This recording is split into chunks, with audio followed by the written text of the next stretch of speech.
What's going on, everybody? GemMint here, back with another recent reads. Just got done reading the Road to No Man's Land Omnibus, a Batman omnibus, and we're gonna do a not thorough review because this is not really a spoilery type of thing, but I'm gonna give you my thoughts and what the Road to No Man's Land Omnibus is all about. Before we jump into it though, big thanks to Dynamite Entertainment for sponsoring the video. They do have 3 titles coming out this week for New Comic Book Day, so make sure to pick up Nick's issue 6, Hell Sonia issue 5, or Jennifer Blood issue 8. So real quick, the synopsis of Road to No Man's Land is Gotham City gets hit with a huge earthquake. 7.5 on the Richter scale, unheard of, totally demolishing most of the city. Luckily, some of the buildings were reinforced by Wayne Enterprises because he knew that this could happen one day based on the tectonic plates or wherever Gotham City lies, except for Wayne Manor wasn't reinforced. So that's one of the big things in Road to No Man's Land. And essentially what you get here is beautiful artwork. I really dug the style. I love the era in Gotham and what it would be like from all these different perspectives if you were trapped in this city, cut off from the rest of the world, no food's coming in, tens of thousands of people dead on impact, aftershocks, Blackgate prisoners running out, little stories within the city that are worth the read. So we're going to jump into some overhead shots. I'm going to give you a quick look at the actual book, how it's structured, and then we're going to flip through, talk a little bit more about the story, but mostly kind of soak in the artwork because that's really what you're getting here. All right, guys, so here's a close-up of the dust jacket. Beautiful covers by Glenn Orbeck here. We have the spine and of course the back. So this book retails $125 and it has a bunch of tie-ins. We'll talk about it in the table of contents. And like the title would suggest, Road to No Man's Land. So we're heading towards some type of event. You do have a nice wraparound cover here on the actual book itself, showing the destruction of Gotham City. And this is mainly what we're getting in this book. It's just an not overly, but thoroughly detailed glimpse to what would happen to Gotham City if it was hit by a 7.5 scale earthquake. So Glenn Orbeck and Laurel Bleckman, beautiful cover art on a lot of these covers and on the dust jacket as well. Love how it has the table of contents. If you guys have been keeping up with my recent reads, it really helps me break down this Omni. Okay, let me read this first arc. Let me read these next 3 issues, and then I'll, pick it up when I have some more time. So the reason why I say overly detailed, the story feels a little bit long because it's told over multiple titles. What's the perspective like from Detective, from Batman Shadow of the Bat, from Nightwing, from Azrael, Catwoman, Robin? So that's why this omnibus can feel a little long. It took me a little bit longer to read this, but what you're really getting in this is amazing artwork. So like I said, Gotham is hit with a 7.5 scale, which is unheard of, right? Isn't 5 like the highest that's ever happened in real life? Demolishes Gotham and Wayne Manor, which also exposes the Batcave. So that's a big piece here. And again, full page, beautiful artwork. That's what we're getting here. We're in the late 90s, and I think it's worth it, even though you don't move forward much in the story.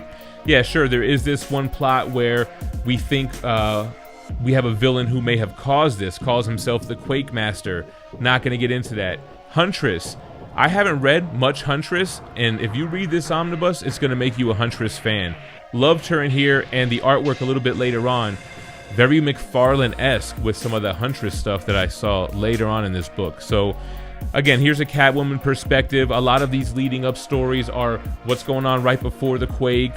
Then we get the quake and we get Blackgate. So Blackgate's one of the big problems at first, where the criminals escape out of Blackgate, and when Gotham is hit with this quake, isolates them from the rest of the country. They're cut off. Think like in the Dark Knight trilogy, right? There are gruesome stories within this of people trapped in office buildings, resorting to cannibalism, what the crime is like out on the streets, the people who flee Gotham, the companies that back out, which causes Bruce Wayne to have to step up. He's already trying to do everything he can as Batman, along with Robin and Nightwing, but he ends up trying to step in, using some pull as, Bruce Wayne, the head of Wayne Enterprises with multiple businesses in Gotham.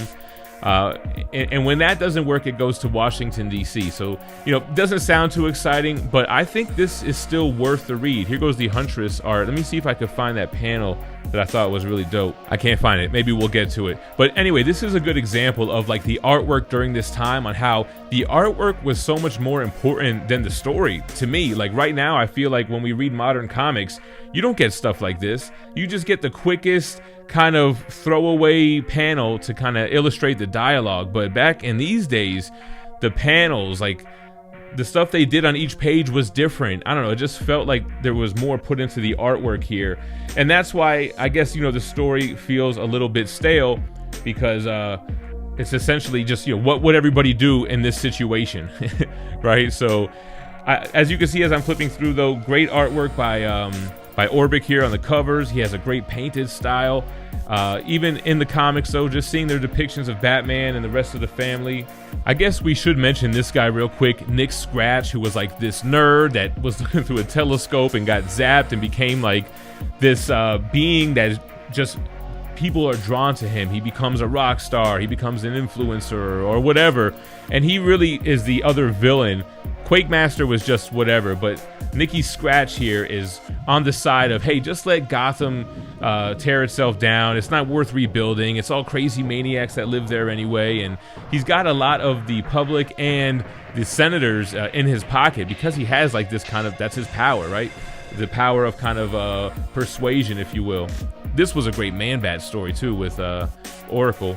But yeah, so this all basically leads up to the inmates in Arkham Asylum breaking out. So we had the Blackgate prisoners running amok, but there's this whole 3-issue arc right here with this crazy border with Dr. Arkham, who, he's nothing like the Arkham that we know now, right? But with them getting out, and I guess that's what's going to lead into No Man's Land, because I've yet to read the material, but I'm assuming No Man's Land is Gotham ran by the Rogues Gallery. So yeah, let's go ahead and wrap this video up. I'll give you my final thoughts. There are no bonus material in this book. It does have page numbers though, which is great. And yeah. All right, guys, there we go. So the final thoughts is that this is not a Batman omnibus that I would recommend to someone for their first Batman book, or what's the quintessential Batman book to read. This is more like after you've done the New 52 run. Maybe you've already checked out Jeff Loeb and Tim Sale. Maybe you've read Nightfall. I think it is worth the read. It's a good Batman story to have read. And I'm only talking about the road too. I haven't even begun to read the No Man's Land Volume 1. But it feels good to have read it, adding to your love for Batman, whether it be the artwork, the stories, the interactions, the overall what-if scenario. If Gotham was really destroyed to such an extent that this is what would happen on the inside. Looking forward to seeing what happens when literally the inmates are running the asylum, and I'm sure that's what we're going to get in No Man's Land. But let me know what you thought about this Omni. I know it's a little bit on the slow side with the story, but your overall thoughts. I appreciate you watching. Stay minty fresh. Peace.